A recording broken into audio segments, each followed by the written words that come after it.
2 swans, 4 fighter jets, and 2 fighter jets over there, and the moon over there. And it feels like I'm standing in the middle of the lake. So this is the biggest lake in Sweden, Vänern.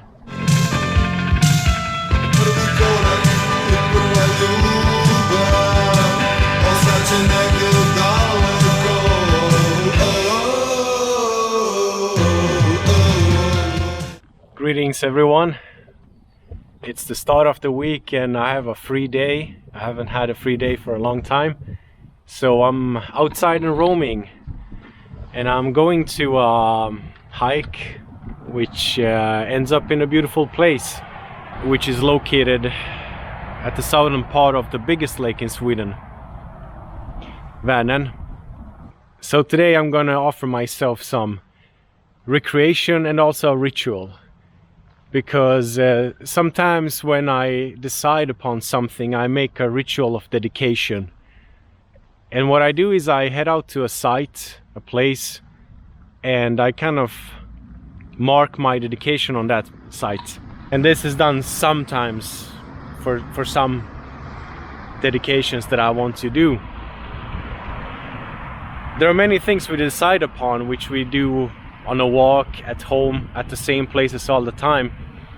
But there's a reason people before went to sacred sites or temples and all that. So my temple is often the nature, and when you decide upon something and kind of commit to that at a certain place, at a certain day, in a certain vibe, it kind of becomes more vivid.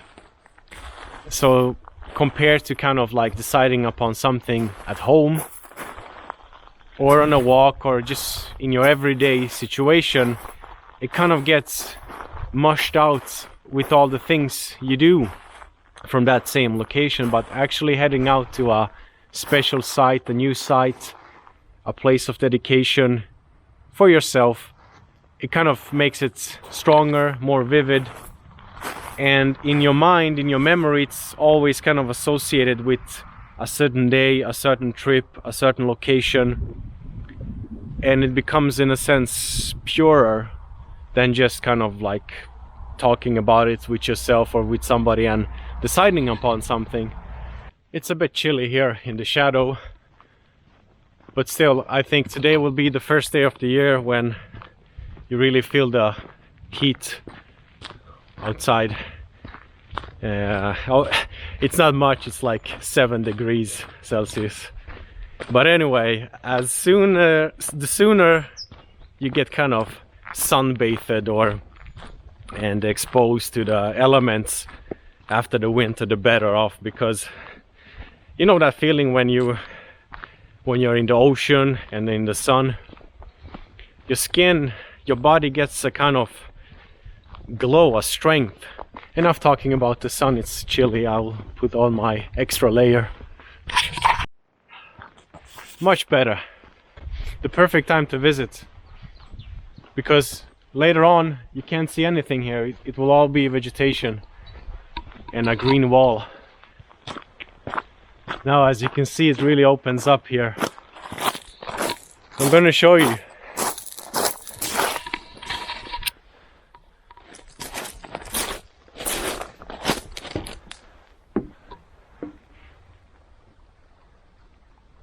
The biggest lake in Sweden, Vänern, so calm on a cloud-free, totally sunny day.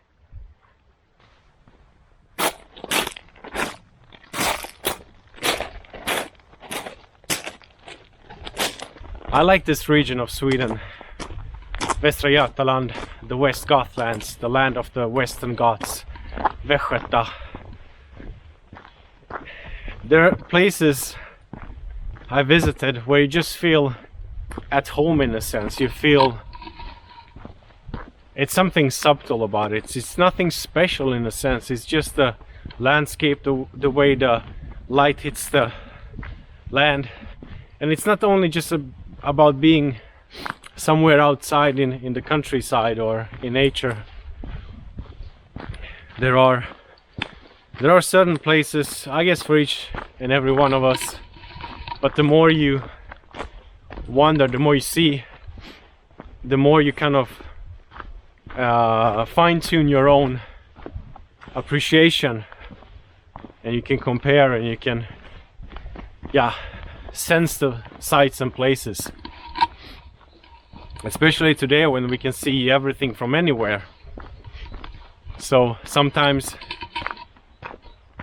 people forget about the places which are near, and Sweden is a vast country, really vast country that stretches all the way up to the north.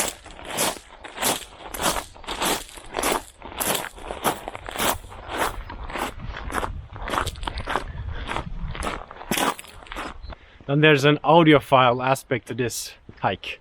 It's not a hard hike, it's just a path. But the water from both sides is getting closer to each ear. So while you're walking, and now when there's no vegetation, which is great, the sound actually reaches your ears. It's very relaxing. So you have water from that side and that side, and it's getting, for each 100 meters, it's getting closer to your ears.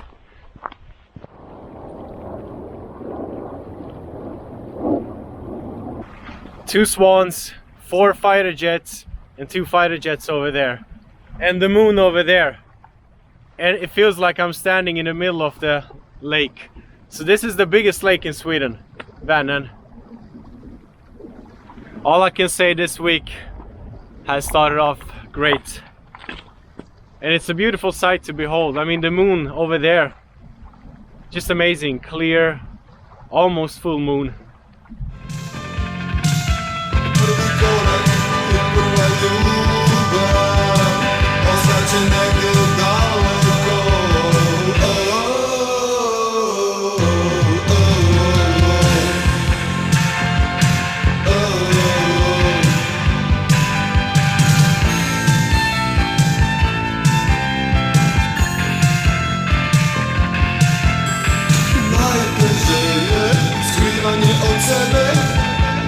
Koszmar i znowa, a moraju to predugo će sada čekati sreću, jer sutra neće biti reda ni jednaki, i gdje je cijeli život u jednom dahu, mi smo rođeni za pobjedu.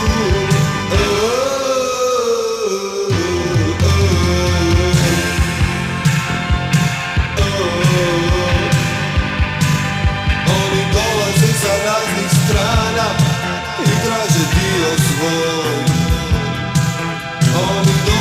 sa raznih strana i žele novi svijet.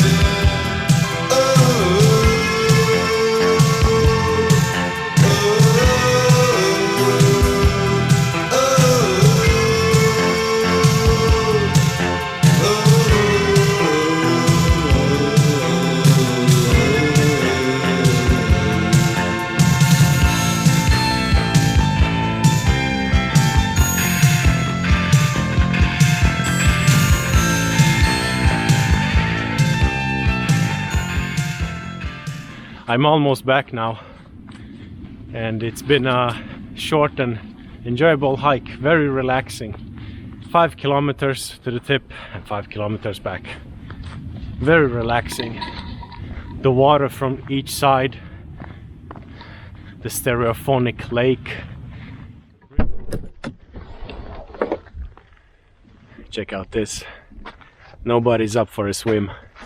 Apparently this beach, which I forgot the name of, but there were 2 ways into this one. It's supposed to be a long kind of sandy beach. It's very popular in the summer, so you can just imagine the parking place there. It's filled up, people all over the place, a kiosk, toilets, sounds and noises and all that. Now there's not much to do in the water. You just go in and have a dip and baptize yourself and get out. And if it's summer, you swim for a while, perhaps. This is very exotic and pristine, and yes, indeed, it's a sandy beach. Wow. I don't know if it's visible on this wide lens, but over there you can see the tip of the ridge I was hiking before. And I have to tell you, it's supposed to be like 7-8 degrees, but since there's no wind, it's fine. Wow, what a lovely beach. Look at this.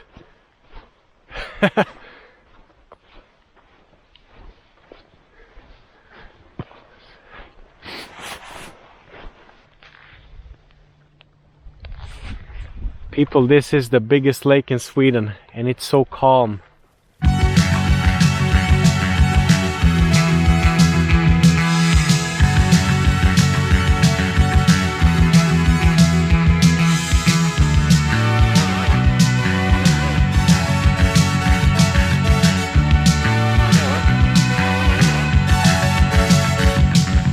Bodeni glas, to neko nešto otima.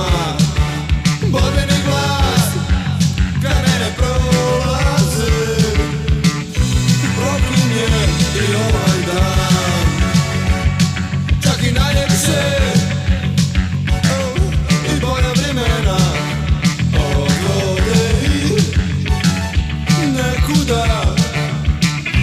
Gomila praznih kolja stoji sad na ulici, očekuje.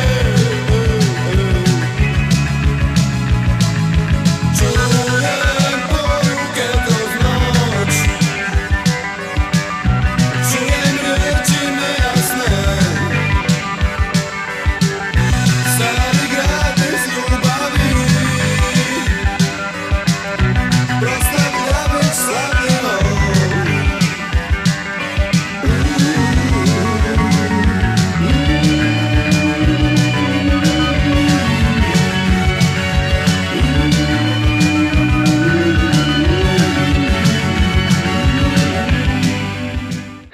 It was so shallow, so it was impossible to actually take a dip.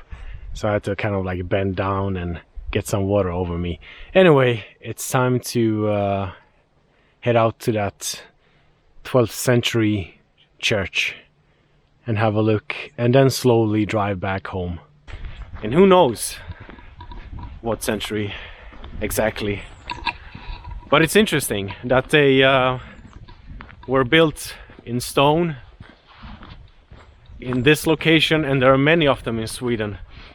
There are not that many residential buildings left in stone besides parts of castles or ruins.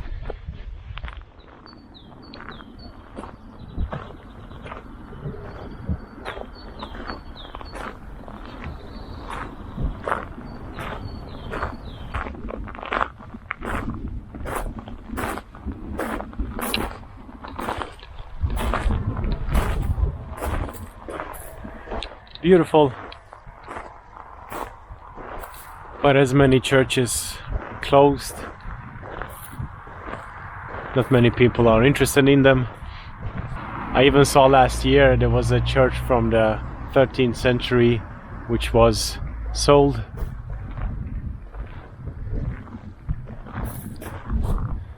Yeah. So according to the official history, that was the tower built in the 15th century as a weapons tower, the fence building which connected to the older church from the 12th century, and later it was, you know, built upon and re-modified at some point, and this is today.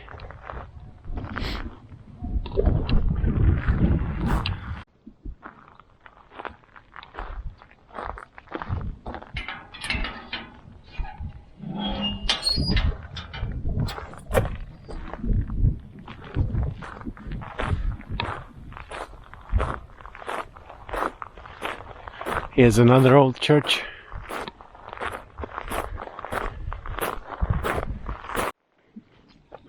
Just another example. You can see that this is white facade, a style which was popular in the 19th century Sweden, with building new churches or redesigning older ones. So underneath that are old stones, and these medieval churches usually are a bit like bunkerish.